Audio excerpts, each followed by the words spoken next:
If you don't know what to look for, the early signs of a toxic relationship will seem like the tiniest little things, like a bad mood, a quirk, a vibe, a confusing interaction that you can't quite put your finger on. But when you've been through emotional abuse, and especially if you grew up around it, you develop a tolerance for behavior that should be a red flag. Instead, it feels familiar, it feels normal. It feels like love to some of us, especially if we were neglected in childhood. And that's how people get trapped. Not because they're foolish, not because they like pain, but because they don't see it happening. They don't recognize the moment the relationship shifts from healthy seeming to definitely harmful. Because by then, the damage has already started and it messes with your mind.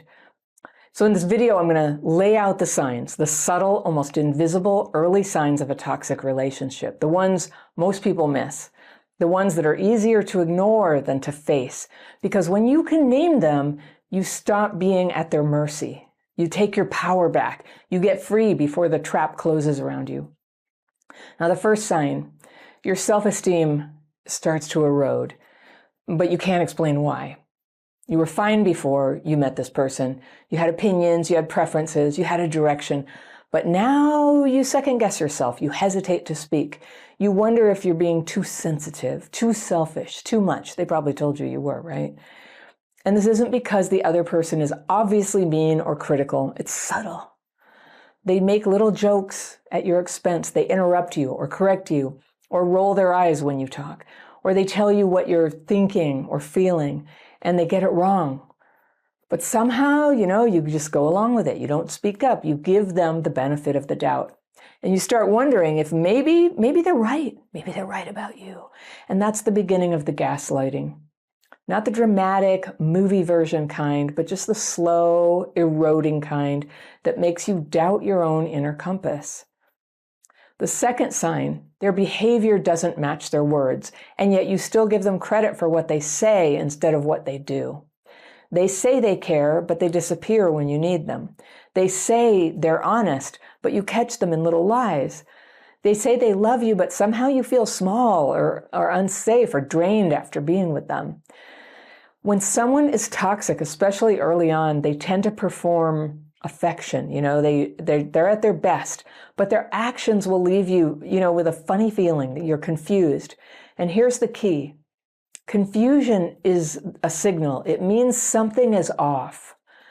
And when I get letters from people, it's often a letter about like a partner who is behaving in a way that's really hurtful and seems like they're lying or pulling away, but they're saying a different thing and the person's saying, I'm confused. And they're just confused usually because of the cognitive dissonance. They're hearing the thing they want to hear and they're watching the thing they can't deal with. So they favor the thing they want to hear. So healthy relationships bring you clarity, not confusion. If you feel unsettled and you can't explain it, explore that feeling. Now, I stop short of saying to always trust your gut. And you know why that is? Because if you grew up with trauma, sometimes because of hypervigilance, our minds will see more bad stuff in something that somebody's doing than is actually there. So I say explore that perception, ask questions about it, give people the benefit of the doubt while you ask questions. But if you keep coming up with the feeling that somebody's not being honest, even if you were wrong, that would not be a good way to start a relationship. All right, the third sign, you feel like you're always being evaluated, like you're being measured, but the rules keep changing. One day they love your ambition. It's so cool. And the next day they say you're cold and self-centered. And one day they can't get enough of you. They just want to be with you all the time, they say. But the next day they need space and they're annoyed that you don't just understand that and you keep texting to find out what's wrong. Those are mixed signals. The hot and cold treatment.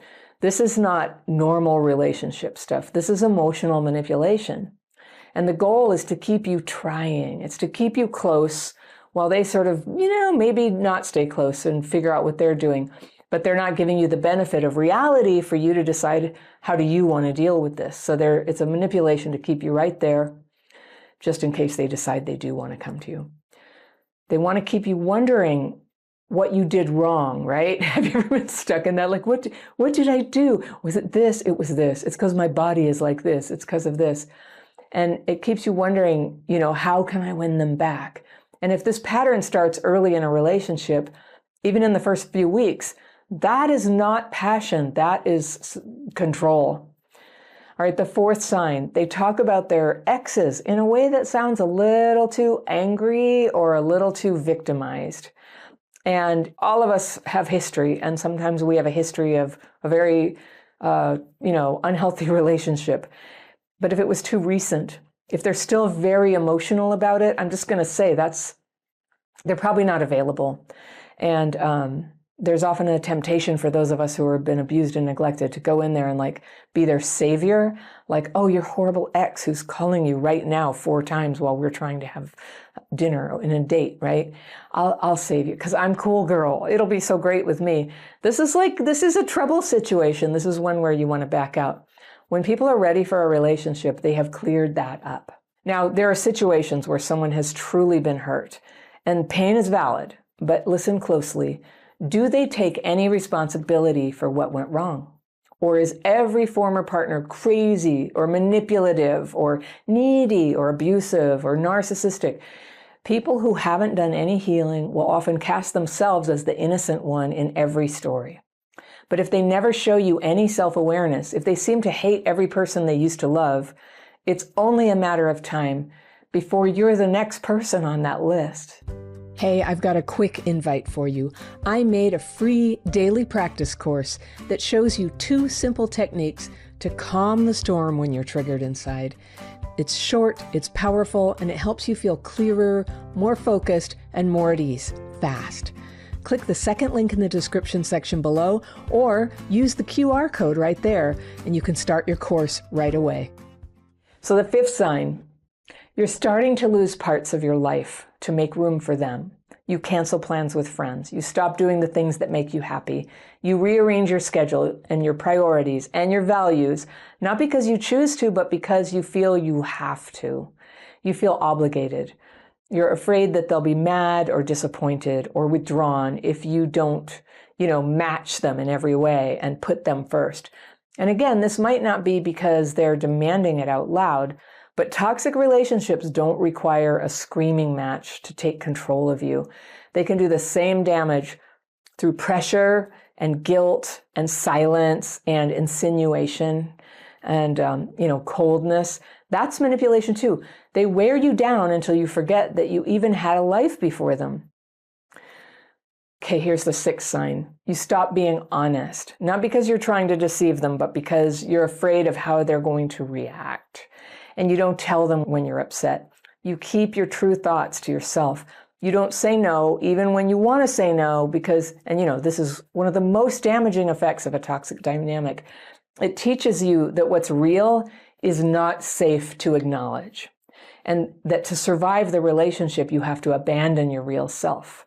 I don't know about you, I've done it, and it's rough, and it's definitely left over from childhood abuse and neglect. We had to do a lot of that before. We had no choice but to make the relationship work with our parents, right? To be in their good graces, to get food, hopefully. Didn't always. But the moment you give up what's true just to keep the peace, in your adult life, you're not a child anymore. You're not stuck with people who treat you that way. So when you give up what's true just to keep the peace, you've already given away the most important part of yourself, your truth detector, the part of you that is alive in order to grow and heal and change and turn into a better and truer version of yourself and more capable. All of that depends on truth. Nobody can do that in a sea of lies. So the 7th sign is your nervous system is on edge all the time. And you feel anxious, you feel jittery, you're exhausted, even when nothing's wrong. And you might think you're just stressed or too sensitive or you're struggling with your mental health. And sometimes those are true. But often the real issue is that your body is picking up on danger that your conscious mind hasn't acknowledged yet. And I had this happen in a phone call recently. I was thinking about doing a business agreement with somebody, and what they were saying on paper looked really good. But when we were talking on the phone, I just felt awful. I felt really bombarded and insulted, and it was like a hard sell. I all of a sudden checked in with myself, and I was like, The way that I feel right now, I could never keep working with somebody like this. And I shut it down right there. I was confused. I felt sort of guilty afterwards. It's like, maybe they were just trying. Maybe they're just good people. Maybe it's just their style. But it doesn't matter, because if it felt like that to me, like basically kryptonite, it wasn't a situation where I could do my thing. You know, there's the work that I do. You know, when I'm like out in front of a crowd teaching or something, I can't be like freaked out inside and worried that somebody's going to stab me in the back. That's, you know, I just need to feel like, all right, it's all on the table with what everybody's role is, what the obligations of each person, them to me to them. You know, I know what has to be done. And I need to feel like confident and like we're all in this together. And if you don't have that, it's going to be a recreation of your family of origin drama. And so it was a recreation. I didn't go forward. I was very proud of myself. I just stopped, and I stopped politely. I didn't need to tear him a new one or anything. But I just sort of said, yeah, this isn't going to work for me. The vibe is not right for me or my crowd. So that was that. So sometimes when you get that weird feeling, you're correctly interpreting, and sometimes you're in a state of chronic vigilance and it's telling you that anyway. You're scanning for tone changes and, you know, people not getting back to you and micro expressions and withdrawal. And this is not love. I mean, if a dating relationship is like that intense that you just like, you never know where you stand and it's just got your mind all consumed, that's not love. You know, maybe you're going to work it out through communication, but that confusion is not love. It's an after effect of trauma. Your body knows it before you do. Hey, it's me, and real fast, if you're watching my videos and wondering if maybe past trauma is having an effect on your life today, I want to share with you a list of signs that what you're struggling with now might be connected with neglect or abuse in your childhood. It's good to know this because it can help you know that what's hard for you right now is normal and that healing is possible. You can download my Signs of Childhood PTSD quiz by clicking the top link in the description section below or using that QR code right there. Now, here's what I want you to take away from this. You're not broken for missing the signs. You're not weak. You're not dumb. You're human. And if you were trained in childhood to ignore your own instincts in order to stay safe or be loved, then of course toxic patterns will feel confusing and even magnetic. That's what trauma bonding does. It hijacks your sense of safety. It makes the familiar feel like home, even when home was painful. But you can change that. You can learn to recognize the signs, and not just with your brain, but in your body. You can also do it on paper. I highly recommend that you use lists and keep them with you of like, these are the signs that I'm being manipulated. In fact, I'll give you one. I'll put a link to it underneath this video in the description section. All right? These are red flags to watch for. Okay? You'll learn to recognize it in your body, in your brain, and in your emotions, and in your gut. Your sixth sense will just go, and you can start trusting yourself again. It takes practice. If you're hypervigilant or you tend to be very numb and kind of like unable to see the red flags, then your gut might be a little wobbly. So it's good to ask questions. It's good to check your assumptions with somebody else. It's good to use tools. I've always used my daily practice to kind of get all my fearful thoughts and feelings on paper and the resentful ones, and I ask for them to be removed, and then I rest my mind in meditation, and then often clarity comes to me. You know, when there's like at least 2 or 3 possibilities floating around in my mind, one of them starts to glow during meditation. It's like, there it is. There's your answer. And it's become pretty reliable, but through trial and error. It takes, you know, there's no other way to learn. So not everyone is safe, you know, but you can be safe with yourself. You can make it your job to stop ignoring the signs that someone is not safe, because you are not here to be someone's supply or their project or their emotional punching bag or their emotional support animal. You know, you're not a caretaker and you're not an audience. You are here to be free. You are a free human and you are real, and real love is never going to require you to give that up. Hey, if you liked that video, I've got one I know you're going to love. It's right here, and I will see you over there. It's not supposed to feel like that, and if it feels like that now, it's not a good sign.